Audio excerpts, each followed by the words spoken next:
আসসালামু আলাইকুম everyone, welcome to TNT-Lessons। আমাদের আজকের ভিডিওতে আমরা ম্যাথ 137 কোর্সের কিউ ব্যাংকের একটা প্রবলেম সলভ করব। সেটা হলো, আপনার কাছে একটা ফাংশন দেওয়া আছে f of x ইকুয়ালস বিভিন্ন লিমিট বা ইন্টারভালের জন্য ফাংশনের ভ্যালু বিভিন্ন রকম, অর্থাৎ এটা একটা পিসওয়াইজ ফাংশন। এবার বলা হয়েছে x ইকুয়ালস π/2 পয়েন্টে সেই ফাংশনটা কন্টিনিউয়াস কিনা সেটা বের করতে হবে। তাহলে এটার জন্য আমরা প্রথমেই কি করব, কন্টিনিউটির যে তিনটা কন্ডিশন, অর্থাৎ f of π/2 ডিফাইন্ড কিনা, f of π/2 তে ফাংশনটির লিমিট এক্সিস্ট করে কিনা, আর এই লিমিটিং ভ্যালু আর ডিফাইন্ড ভ্যালু ইকুয়াল কিনা সেটা বের করব। তাহলে প্রথমে f of π/2 কত সেটা বের করা যাক। এখানে যে ফাংশনটি দেওয়া আছে সেটা অনুযায়ী ফাংশনের x এর মান যদি π/2 হয় তাহলে ফাংশন কোনটা কাজ করবে, 3 - π/2, অর্থাৎ এখানে হবে 3 - π/2 অ্যান্ড এটা ইকুয়াল আমরা ক্যালকুলেট করলে পাবো 1.429, অর্থাৎ আমরা বলতে পারছি f of π/2 is defined at point π/2। যেহেতু এটা ডিফাইন্ড, তার মানে আমাদের ফার্স্ট স্টেপ ডান। এবারে আমরা চলে যাব আমাদের সেকেন্ড স্টেপে। আমাদের সেকেন্ড স্টেপে আমাদেরকে বের করতে হবে π/2 পয়েন্টে এই ফাংশনটার লিমিট এক্সিস্ট করে নাকি না। সেটার জন্য আমরা অবশ্যই রাইট সাইড আর লেফট সাইড লিমিট বের করে দেখব। তাহলে প্রথমেই লেফট সাইড লিমিটের ক্ষেত্রে, অর্থাৎ π/2 এর চেয়ে ছোট যে কোনো ভ্যালুর ক্ষেত্রে, এবং সেটাকে যদি আমরা ধরে নিই তাহলে আমাদের কোন অংশটা কাজ করবে, tan π/2। তার কারণ এখানে সুন্দর মতো বলা আছে π/2 এর চেয়ে ছোট যদি হয় x, তাহলে f of x ইকুয়ালস হবে tan π/2। এখন আমরা জানি tan π/2 মানে sin π/2 বাই cos π/2।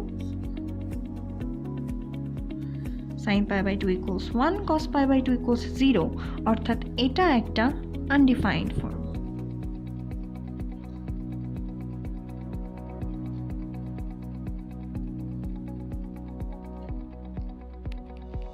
এবারে যদি আমরা রাইট সাইড লিমিট বের করতে চাই, অর্থাৎ π/2 এর চেয়ে বড় কোনো ভ্যালুর জন্য, তাহলে আমাদের এই থার্ড ভ্যালুটা গ্রহণযোগ্য হবে। সেক্ষেত্রে আমরা কি লিখতে পারবো, f of x equals x³ minus π³ by 8 divided by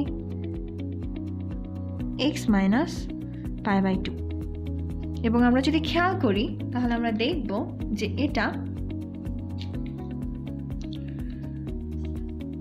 a³ minus b³ এর ফর্মুলায় পড়বে। কিভাবে? এটা হবে x³ minus π/2 whole cube divided by x minus π/2। এবার যদি আমরা ফর্মুলা ফেলি, অর্থাৎ a³ minus b³ equals a minus b into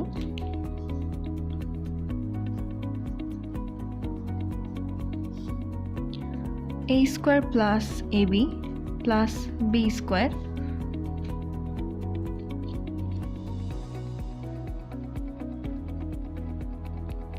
তাহলে আমরা এখানে লিখতে পারবো x মাইনাস π/2 a স্কোয়ার, অর্থাৎ x square plus πx/2 plus π²/4 divided by x minus π/2। এবার যদি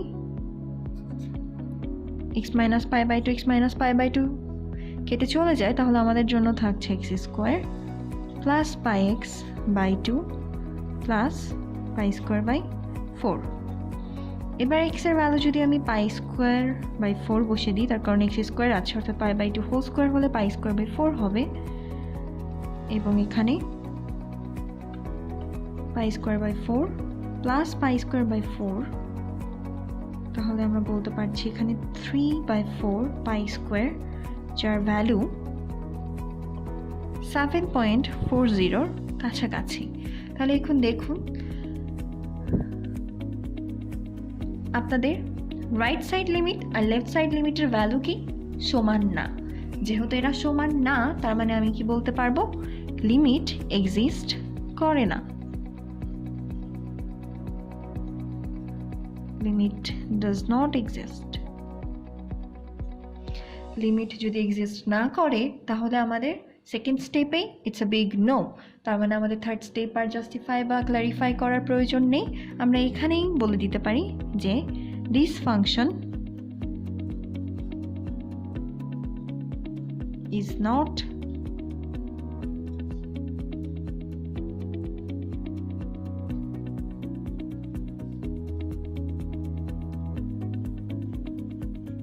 a discontinuous is not a continuous function, অর্থাৎ it is a discontinuous function.